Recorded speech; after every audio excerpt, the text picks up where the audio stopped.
সকলকে জানাই শুভ জন্মাষ্টমী। সেই শুভ জন্মাষ্টমী গোপালের জন্য আজকে আমরা আপনাদের সাথে শেয়ার করতে চলেছি তালের বাটি কেক। সেজন্য তালের কাঠ নিয়ে নিতে হবে, আর তার সাথে নিতে হবে সুজি আর ময়দা, আর পরিমাণ মতো চিনি দিয়ে দিতে হবে দুধ দিয়ে ব্যাটারটাকে ভালোভাবে মেখে নিতে হবে। ভালোভাবে ব্যাটারটা মিক্স হয়ে গেলে তারপরে দিয়ে দিতে হবে 1 প্যাকেট ইনো। আর যেহেতু এটাতে কোনো ডিমের ব্যবহার নেই, সেহেতু এটা সম্পূর্ণ নিরামিষ, আর এটা ভগবানকে অর্পণ করার জন্যই অবশ্যই।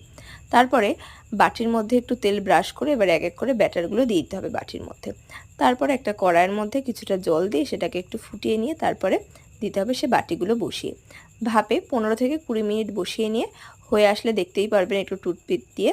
তারপরে নামিয়ে নিয়ে একটু ঠান্ডা করে তারপরে এটাকে তুলে নিলেই এক এক করে সুন্দরভাবে উঠে আসবে। দেখতেই পাচ্ছেন তৈরি হয়ে গেছে গোপালের জন্যে তালের বাটি কেক। অসাধারণ স্বাদ।